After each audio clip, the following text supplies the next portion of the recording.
Welcome to the Emerging Minds Families podcast. Hi, I'm Nadia Rossi, and you're listening to an Emerging Minds Families podcast. We would like to pay respect to the traditional custodians of the land on which this podcast is recorded, the Kaurna people of the Adelaide Plains. We also pay respect to all Aboriginal and Torres Strait Islander peoples, their ancestors and elders past, present and emerging from the different First Nations across Australia. Homelessness, or the threat of losing one's home, is something that, as a parent, we all hope never happens. But in reality, it can happen to anyone. Job loss, medical or mental health difficulties, family breakdowns, unaffordable housing, or just unexpected life events such as flood or bushfire. There are moments in life which can result in any one of us finding ourselves without stable housing. Regardless of the circumstances, homelessness is an incredibly difficult journey. And when children are involved, it becomes even more complex. And knowing how to talk to kids about homelessness can be especially hard. Today we are talking with Susie Lukis and Savannah West, who have both worked for many years to support families navigate the complex and difficult challenges associated with homelessness and unstable housing. Welcome, Susie and Savannah. Thank you for joining us today. Thanks, Nadia. Thank you. I wanted to start by clarifying for our listeners what we mean when we say someone is homeless, because I know there can be confusion between rough sleeping, homelessness, and housing insecurity, all can have devastating consequences for families. So, Susie, could you start by explaining the difference for us? Sure, Nadia. So we talk about three main groupings of homelessness. So we have primary homelessness, which is, I think, what a lot of people think of when they think of homelessness. So that's people rough sleeping, that's people in a car, people that are very visible. And then there's secondary homelessness, and that's really when people don't have safe, ongoing, consistent housing. So they might be in short-term crisis accommodation, or they might be in accommodation that's not long-term. So they might be couch surfing, they might be staying with family, they might be paying themselves to stay in poor quality motels. And then there's tertiary homelessness. And that's really when people have a roof, but it's very unsafe and very unfair. That's the poor quality rooming houses, the sleeping in places that are not safe, but are dwellings, we would say, poor quality caravan parks, places that are not safe and not sustainable and not ongoing. And housing insecurity is people who are housed, but perhaps a paycheck or two away from losing their rental, for instance, or they can't pay their mortgage and they're moving bills around and they're potentially taking out credit cards or not. You know, they might be prioritising paying bills over paying rent or vice versa. And there can be food insecurity. So again, they'll prioritise paying rent or paying bills, and then they'll scratch around for food. So there's not consistent food supply. There's not food when people need it in the amount that is comfortable for them. And it's very precarious, although they are housed. Are there any national statistics around figures like how many families and children are rough sleeping or homeless? What we can't count at this stage are people who don't present to services and don't identify. So the stats that we have are the people that we know about who have presented to services. And this has come from the AIHW and census data. So in the 21-22 financial year, 272,000 people sought help from homelessness services nationally. 62,560 of those clients were children. So that's up to the 0 to 18 band. Over 9,000 under the age of 18 attended without a parent or a guardian, so the adolescent cohort. And 3,535 unaccompanied children, so not in the presence of a caregiver, in 2021 were under the age of 14. It's an enormous societal issue, and it is increasing. Everywhere is seeing increasing numbers of people struggling desperately with the cost of living, cost of rentals, cost of petrol if they have a job or they need to get to appointments. All of those costs are just cumulative and really drive people into terrible places. Those figures are quite sobering. You think you have some idea, but you don't actually know. And then they're the ones that are counted for. So we don't know who is not, like you said, presenting. Yeah. Savannah, how does living without a home impact on children? Yeah, every child has a unique experience. They can be impacted by a lot of different things. It could be like the location where they're living could impact them. Are they engaged in school? Do they have family that live in the same town? Do they have a sense of community? But living without a home, it's the unknown that impacts people. It impacts children's nervous system, their window of tolerance. They might be able to go to school. Their parents might be able to get them to school, but their regulation and how they're regulating their emotions does not allow them to stay at school. They could also, kids might stop eating because they're anxious or they can't sleep, and there's multiple ways that children are impacted. The other thing that can happen for children who are living without a home is they can take on a protector role within the home. You know, they might want to help mum or help dad or help the parents. They might not go to school because they feel like they need to stay and look after mum or look after dad and all the appointments that they need to go to. They also might not eat because they're worried about food insecurity. They might have overheard mum or parents talking about that they're needing to ration the foods, or that they're worried about that. And it really is like the fear of the unknown as well that I feel impacts children. A lot of homelessness also is caused by family violence, which adds multiple different ways in how it impacts children. It impacts the brain development and the stress regulation. So there's multiple different ways that impacts children, but every child has a very unique experience of living without a home. And it sounds like some children start acting well above their own years to take on responsibilities. Yeah, well, children, they can see what's happening. They have an understanding, and sometimes children are talked to. Parents are holding their own stress. So sometimes parents can talk to their children in not age-appropriate language. Might let them know that, oh gosh, we've only got $2,000 left in the bank account, and so a child will internalize that and want to help and will take on that stress and pressure. I was lucky enough to meet with multiple practitioners before I came and talked with you guys today. And they're seeing more and more that children are hearing adult conversations and are taking on those pressures. Sort of the freedom of being a child is taken away in a way when you are living without a home. And that's not to the parents' fault, that's to the system's fault. We live in a country that continues to allow people experience homelessness. And I'm thinking, what about infants? Does that have consequences for infants as well, as far as their environment or how it affects them? Yeah, well, you think about the attachment. If the parents, they're stressed themselves and they can't respond to the infant how they always have, the infant is crying and upset and the parent can't soothe them because they are in high stress or they're moving around in different environments so they don't have the same resources all the time. The experiences for a child based on their age will be different. A teenager, their experience will be different to an infant. Also to a child who might be engaged in school versus who isn't able to attend school. And the challenges, I'm thinking of families who have added complexities to their daily lives, like for children who are neurodivergent or have a disability. It must be incredibly difficult for these families, in particular, navigating the system. Absolutely. So I'll break them down. So for children with a disability, there might be access requirements and modifications that may need to be included in their housing options, and there may not be a suitable housing option for them. The other thing is I've had practitioners inform me that families sometimes have to pick between services or housing, and that might be a regional context issue. But regional here, I service Starburns, Murray and Goulburn area, and I've had practitioners report to me that they've had families who have a housing option with a family friend or an auntie or uncle in Melbourne, but all of the services that their child engaged with for their disability are here. So they feel, which do they pick and what do they prioritise? The other thing is a family, sometimes they're dealing with their own needs as well. And if you do have a child who has a disability without a diagnosis as well, that can look very different. You might not be able to prioritise that right now. So it means that the child is diagnosed later in life and then their support is started later.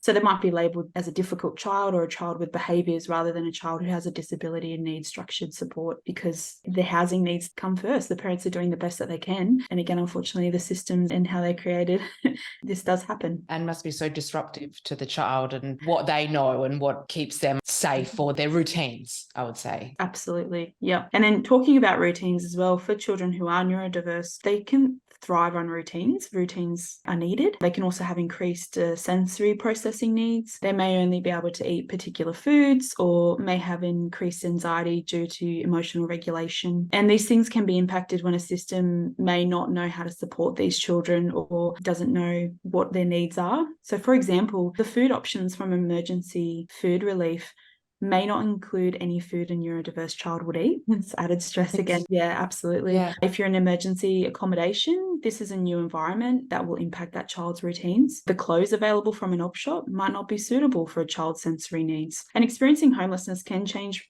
routines, not just can change routines, it will change routines. For example, if the parent is unable to get the child to school due to having to leave town or leave the area, or there's so many appointments you need to attend, it impacts the child's routine. And we've also I've seen in our brokerage, but also just practitioners feeding back to me, they're seeing a massive increase in the need for sensory items for children as well to help with emotional regulation, which helps with sleep hygiene. It's vitally important, and unfortunately sometimes it's a one system for all, and it can be inflexible sometimes. Families that are culturally diverse, with culturally diverse backgrounds and needs, and English as a second language, where do they fall in this? Yeah, you think about, is the service culturally safe? Does the homelessness service websites have a translation option for different languages? Can the families actually find online where to find the support? When they call a service, does it have a TIS interpreter option, a translation option come up first? So there's a potential barrier. But you're also thinking about within culturally and linguistically diverse backgrounds, families who are from a migrant and refugee populations, they can lack resources and support and potentially community due to the small period of time that they've been in Australia. The other thing could be that there could be a distrust in emergency services and authoritarian supports because of what has happened in their homeland. The other thing that could happen is being homeless can re-traumatise children from migrant and refugee backgrounds, bring back memories of being displaced, not sure where they're sleeping. And the other thing is families from migrant and refugee backgrounds might not have a rental history, may be able to afford a private rental, but are not able to get into the rental market because they do not have the rental history, or they might not have the right documentation and security in community. And when people are displaced from culturally and linguistically diverse backgrounds, it takes away their protections within community. And that's something we need to think about as practitioners as well. Susie, I was going to say, I could see you nodding your head. Is there anything that you wanted to add to what Savannah said?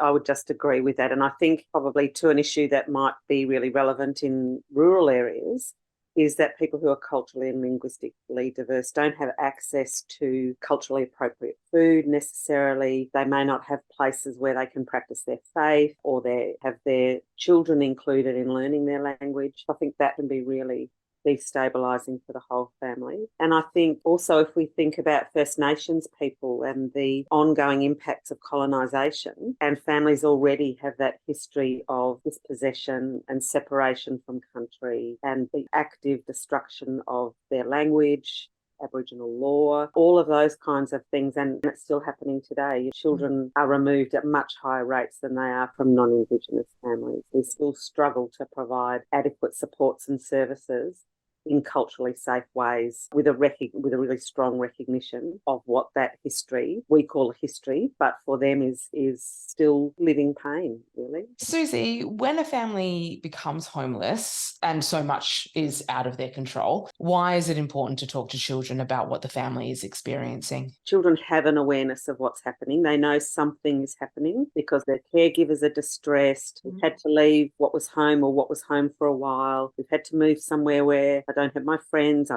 don't have my pet, I can't get to my old school, so I've got to start a new school, but I don't have all the things I need. Potentially we're in a motel with all of our things in plastic bags. So they know something is happening that's causing distress to their caregivers. But children need some help to put that together, because what we also know is that children are developmentally egocentric little beings, younger children particularly, and that's an important part of their development. But what that means is that if they're seeing distressed caregivers or anxious caregivers or caregivers who can't provide the comfort and responses that they previously may have, children will take upon themselves that they've done something bad. We've had to come and live in this motel because mum or dad said if I left my bike in the driveway we wouldn't be able to stay there, and now we have to leave. So that must have been it. Children will make up a story that fits what they're seeing and what they're experiencing. So it's really important that we're giving them, and Sav mentioned age appropriate and developmentally appropriate information that says very clearly to them, this is not your fault. This is something that has happened.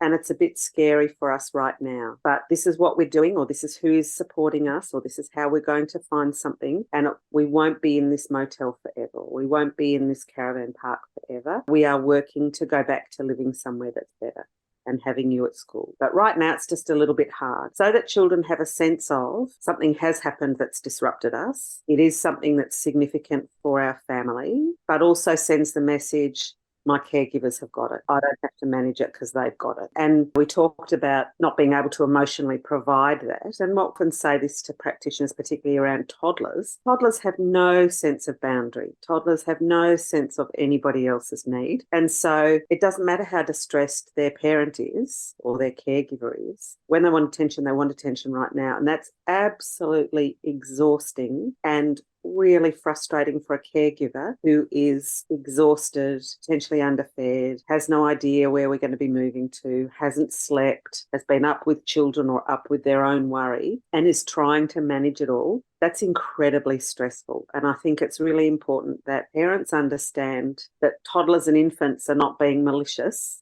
They're not trying to make things worse. They're reacting to the very natural distress of the caregiver.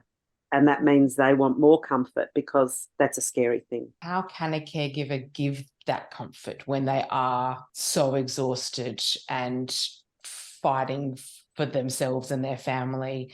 I think sometimes people think it has to be big things. I've got to take my child somewhere fantastic, but we don't have the money, so we can't do that. Or I have to buy my child something special, but we don't have the money to do that. But it doesn't have to cost a lot of money. It might be that one night you say, do you know what? We're just going to have peanut butter sandwiches in the lounge room. We're going to have an inside picnic and we're going to put a blanket down. We're all going to go and get our favourite toy and we'll have some peanut butter sandwiches if there's a way to watch something on the TV, and if there's not, if there's a board game or something. But it's those kind of shared experiences that support that relationship when they're interacting together and when they can just have a bit of fun. So if something simple like that is a real novelty for children, and it's really easy for caregivers. Let's just make some sandwiches and we'll sit on the floor and eat them. So just those little things. Or there is a park nearby, and probably rural regions often have more access to green spaces, but similar thing. Let's pack up the sandwiches tonight and we'll go to the park, a minute walk down the road. Those kinds of things that give children that understanding that things are hard now, but we can also be together and have good times together, even when things are stressful. And if children are feeling that connection, that's what brings them down as well. That's what lowers their stress level as well. And then you get that positive feedback loop of people sort of regulating together, because actually it's lovely for parents to do something that feels that they can see their children are really enjoying, even the really simple things. Dress ups, let's swap it. You can wear some of mummy's clothes and I'll try and wear your thing on my arm. Or just those little things that don't cost nothing at all, really no setup, don't have to go for hours like a game of Monopoly. Just those little things make a really significant difference. And Savannah, I also saw you nodding your head along as well. When we're talking about parents giving children hope in that situation, were there any examples that came to your mind as well? Yeah, everything that Susie said is great. And I would just add that just try not to put timelines on hope, I think. Well, we might get a house before Christmas, or we'll get a house in 6 months or whatever, because I feel when you do that, it also lets you down as the parent. That can also disrupt the child's hope as well. I think focusing on the hope that's available now. Today, I met with a worker named Jack, and Jack's going to help find a house. We're going to see Auntie Sarah in a week. Things that are happening now, and focusing on not the smaller things, like focusing on what's happening now and building hope. But yeah, creating those moments of happiness. They don't have to be massive. Your child loves spending time with their parents, having a picnic, in sitting together, having a child having their parents' full attention. My caregiver is fully with me. That means so much to a child, and I think it's often overlooked by parents because they feel this innate pressure to perform such huge acts of love, but it's the smaller things that speak so much volume. I'm wondering if we can touch on the stigma and shame that surrounds homelessness, and I also wonder how parents can reduce the feelings of perhaps stigma and shame that children might feel about being homeless, especially when parents themselves may be feeling similar things. All the statistics that Susie was talking about at the start, there's also another statistic to add to that, is we are 3 months in a row of having the lowest vacancy rates we've seen in Australia for a really long time, 0.8% vacancy rates. So homelessness can also be that you can afford a home, but there is none available as well. I think too, talking to Susie's statistics, is the stigma and shame is so intense And that happens often because you feel alone in the situation. But those statistics are telling us that's not the case. And I also think it's vitally important as a practitioner who works in a specialist homelessness service to inform parents and families that they work with that they're not alone. This is not their fault in any way. You just turn on the news and you see all the things that are impacting homelessness, the massive increased costs of food, rent, the mortgage, inflation, all these things that we as adults are fully aware. But for some reason, when we become victims of this system that's been created, we feel so alone in it, when it's so clear that it's not an individual responsibility. And the system has done so well at making people feel like it is their fault. Just get another job, work another job. It's not individuals' faults at all. How could this not happen when so many things are happening against you potentially? I think that's a really big thing. So I think when the parent can feel that it's not their shame to hold, it's actually the system's shame, it's the government's shame to hold, I think that can relinquish that, and then hopefully the child can feel that too. We've, as the Statewide Children's Resource Program, written a book called Charlie's Story, and it's from the perspective of a child who's experienced homelessness. I think that could be a really great opportunity if parents want to read that story with their child, hearing firsthand how another young person has experienced that. I was just going to add about Charlie's story is that I often say to practitioners, if you've got a parent who's really struggling with how to have that conversation and really uncomfortable, that it can be a really nice thing for practitioners to offer to read the book first to the child out loud, and then for them to take it home with them, that they can read it themselves. And that can just help parents understand that we can have conversations with children about hard things in ways that are safe for the child and safe for the caregiver. And that's what we want, isn't it? We want children to feel that they can talk to safe adults about the things they need to talk about. Susie, I want to go back to what you mentioned about safety. When it comes to talking to children about safety or helping them to feel safe, how can parents do that? What is the language around talking to your child about homelessness and helping them to feel safe in that time? I think that's a really, really good question, because it is a time that can feel very unsafe for everybody. It can feel very unsafe for caregivers who have their children in what they see as high-risk accommodation, where children can't go outside, where there are behaviours happening around them that they don't want their children exposed to. Nobody wants children exposed to. Even before you start thinking about safely having a conversation, how do we do that in a way when caregivers actually feel very unsafe because of the physical environment? But I think, again, it's really important that we break it down into little bites. Children will often ask questions and will receive a certain amount of information,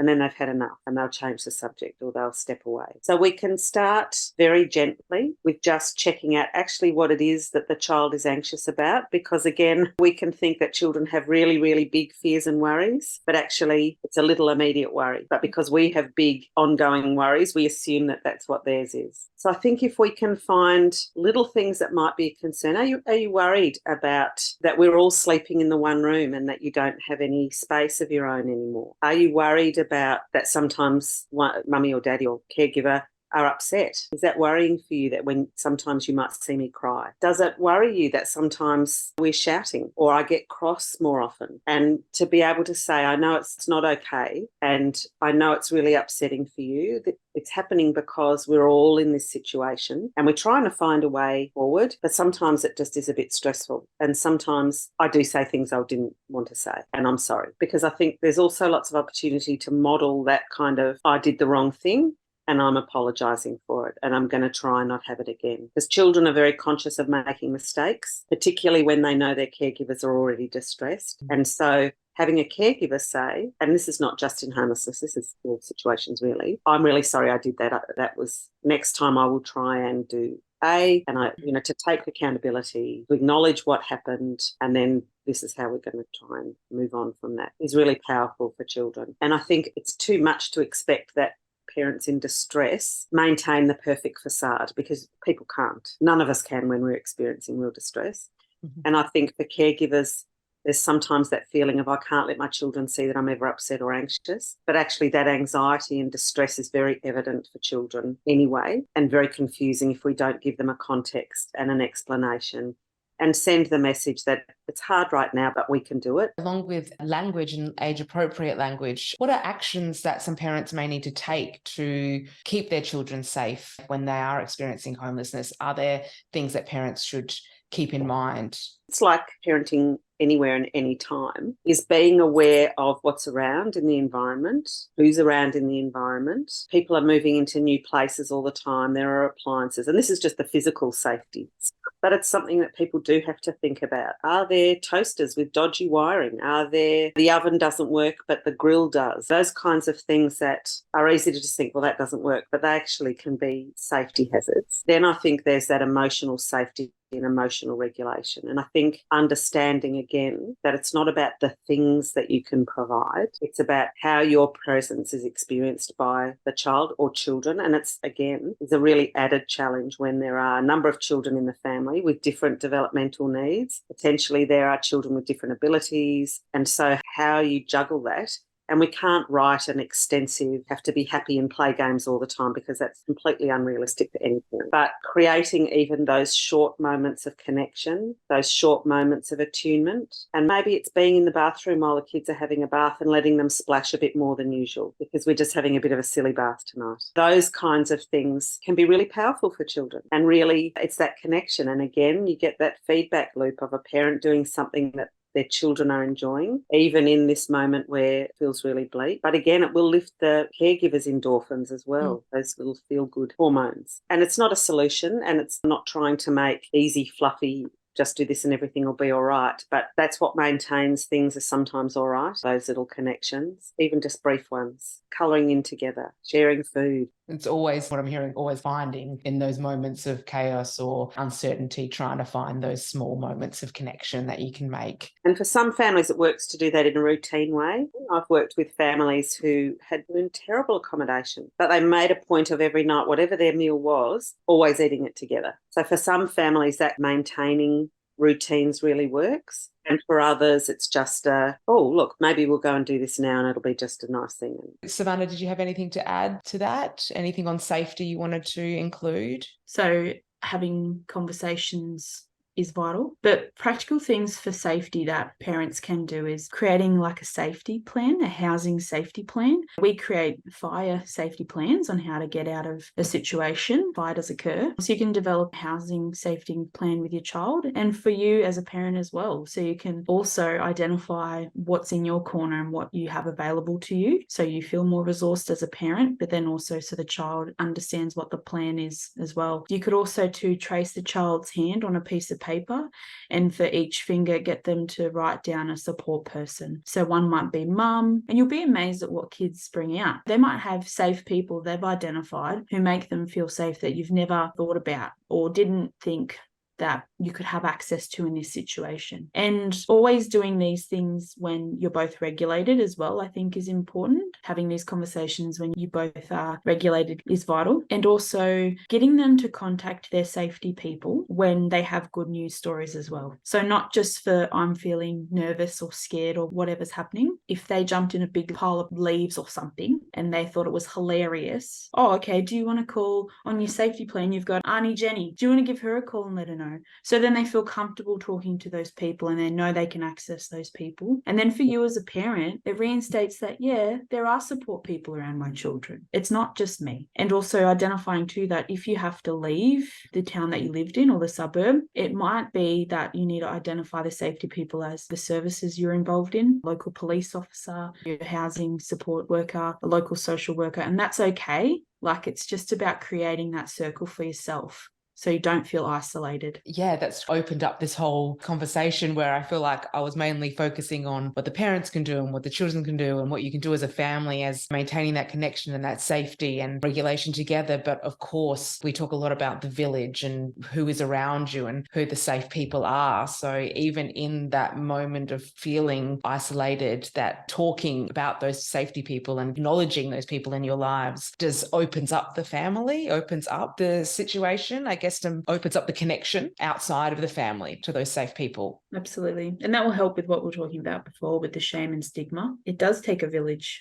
as they say, and it's not your shame and stigma to hold. It's not. It's a community's responsibility. And you've got people who want to support you and who love you. And when you are in these times of crisis, having it visually really helps because you can, when you're in your own head, you can look at it and see who's there. And for children, being visual is really helpful. It can be a piece of paper that they can take out with them when you leave the house, or that they have on the wall. Yeah, stick it on the fridge. Yeah, make it super available for them and make it visual as well, I think is really important. Susie, I know you work in the city, and Savannah, you are working in a rural area. So do you think that there are different difficulties families are experiencing when they're experiencing homelessness in these areas? Oh, certainly, yeah. There's a lot of differences. I think in the city there are more services. There's more choice of services. There are more specialist and linked services. There are more resources. There's more material aid resources, not adequate, but there certainly are more. I think it's easier for people in the city to feel a bit of a sense of anonymity. Things are happening in a small town. It's very visible to the community often. People know who you are and, I saw them going into there, and that can be really difficult for people accessing services in their own town. I think distances are much greater rurally. There's much more public transport in town, and so it's much easier for people to access public transport often. Not all the time, but often is easier for them to find public transport that will get them places in reasonable times. I am based in Wodonga, which is on the border. First of all, distance. So we don't have a lot of public transport. We have a lot of rural towns that a bus might only come in on Friday. So if you don't have a car and you're needing housing support, you could only potentially attend your appointments on Friday. The other thing is you then have to rely on a car, so petrol costs, rego, things like that. We don't have as many services here. So sometimes things that are doing well in the city, we might not have yet. So that causes less choice for clients, for people experiencing homelessness. Because there is less choice as well, and you live in a regional town, you also might know the staff and not feel comfortable. Again, that stigma and shame comes into play. You might not feel comfortable accessing the service because your social worker might be your older sister's best friend. Or the other thing is too, family violence. We're seeing a lot of homelessness caused by family violence. And what happens then if in a regional town the perpetrator is really well liked or really well known, or the perpetrator's sister is going to be your social worker? So there are difficulties that regional communities face. The other thing is here is also, because it is small, gossip and feeling stressed to announce that you are needing that support because you are well known in the area yourself. And an issue that we have regionally is legal aid representation. We only have one legal aid service. So if the perpetrator contacts them first, they will be represented, and then the survivor has to find services elsewhere, so cannot access the free legal aid service. That's a massive issue we have regionally. I can imagine. And then also when we're working with communities that are quite smaller, so if you're working with LGBTQI plus communities or Aboriginal and Torres Strait Islander communities, sometimes because the town is small, there might be difficulties within relationships within communities that they don't feel comfortable going to certain services or contacting certain people. So there definitely is a few issues, but I will say regional wise here and across the Ovens, Murray and Goulburn area, practitioners are so good at utilising what we have. They are so innovative. We share resources really well, and we work together to try and resolve issues, which I would say is such a massive strength for regional communities as well. I think another plus that I would acknowledge is that very often the services in regional and rural communities are much smaller, and so they can actually action things faster, and people can feel a sense of place in a smaller organisation, whereas bigger organisations can be very clumsy and clunky and processes take a lot longer. And the benefit of the anonymity is that, people are not going to be gossiping about you because they don't know you, but the downside of that is that it can also feel a very impersonal response. Rural and regional communities have a great capacity to really, and all services should. And I'm thinking when it comes to accessing these services, for people listening today that may be worried about their stability of housing at the moment or homelessness, what advice do you have to them when it comes to asking for help? I think knowing that the services are there for exactly that purpose. That's why the services are there. And I think too, having an understanding of things like all of the utility companies have really strong now policies around supporting financial hardship. So it can be very easy to ignore the bill until the power gets cut off, but actually contacting your power company, they're required to have structures in place to support financial hardship, and they will make very good payment plans, and we will keep your power on because power's an essential service, but we will negotiate what works. So all of the utilities have that capacity they're required to do that, to support the community in that way. If you can find a service that you can access, whether it's a homelessness service or a material aid service, you ask them, because that's what people are there for. And I know practitioners hate the thought that people feel they can't come in the door. We want people to come in the door who need to, and that's why the service exists. And we know that for some people that support might be really short term. I lost my job a couple of months ago. I'm starting a new job in a few weeks, and I think we'll be fine after that. But right now things have really gotten way behind. I don't know what to do. And I've just ignored it because it's too uncomfortable and too hard. There are services that are set up to do that. There are financial counsellors who have no cost and can help people work out budgeting or can help get debts reduced. There are lots of things that can happen for people because that's what the system is set up for. It would be great if we didn't need the system, but sadly we still do. But that's what those services and supports are there for. Sometimes the hardest thing is making that first request, making that first step. But if you do that, you will find other things and other places people will give you have a chat to these, which can be very overwhelming again. But some places will support you to do that as well. We'll sit here with you and while you make that call. Or would it be helpful if I start the call while you're here and then you're happy, you can continue with the call and I'll just go and get a piece of paper or make a cup of tea or something and bring you back a cup of tea while you're talking. That's what support services are for, is to support. We want people to access those support. And if they're not sure if it's the right one, do it anyway. And people will say, actually, this is the more appropriate one, or this is not our bread and butter, but we can do that because you come in the door. So we'll do that and that's fine.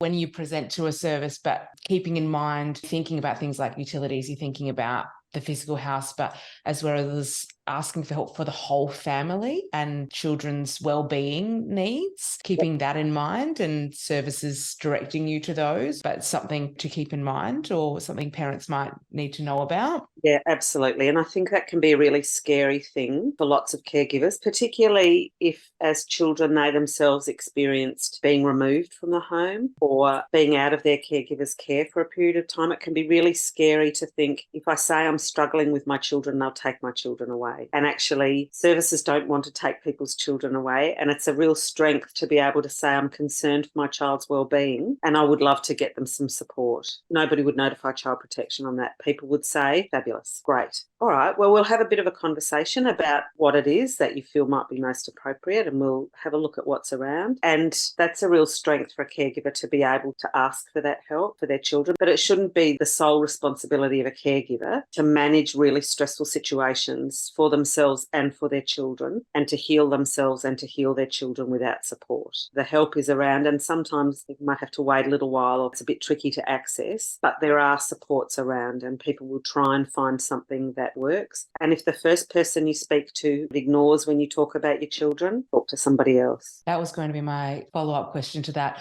What if you do reach out to a professional for support and you're not getting the response or the advocacy from that person you need? I would be asking, do you know of somebody who works with children? Do you know of someone who can support my children? Because that's a really significant need for me. I know I can probably manage this, but I'm really concerned for my children. Can you find me somebody? And if they say no, and it's a very hard thing for people to do, you can say, is there another worker here who might know a bit more, who's worked more with children or knows more of the services? And most ethical organisations should say, oh, actually, that's a good point. Yeah, I'll go and I'm only new, I've just started, or I've just moved to this area, so I don't know this area. I'll go and ask somebody. That's a reasonable request. One of those things that I would say, just keep pushing, just keep asking. I would say too, when you work as a social worker for a while, it just becomes so normal what the intake process is. And I understand that people might be listening don't even know what that means. So when you engage with a housing service or you are getting support, your first appointment will be what's called an intake appointment. So they'll ask you basic questions, your name, what your family structure looks like, and what you are struggling with. You do have a right within your intake, if you don't feel comfortable with questions, to say, I don't feel comfortable answering that. The other thing that I think is really important for people to remember is the services are voluntary. If at any stage you don't feel comfortable or you don't feel it's right for you, you can just say, no, I don't want to come to the appointment. I'm going to take 6 months off from this, I'll come back to it. That's okay. You can do that. Just because you've met with the service doesn't mean you have to continue with them. And also what Susie was saying in regards to if your question, Nadia, about not getting the response and what to do, every organisation has to have a complaints process as well. If you just Google the organisation you're with and their complaints process, or in your first appointment, say, can I also have a copy of the complaints process? You can make a formal complaint.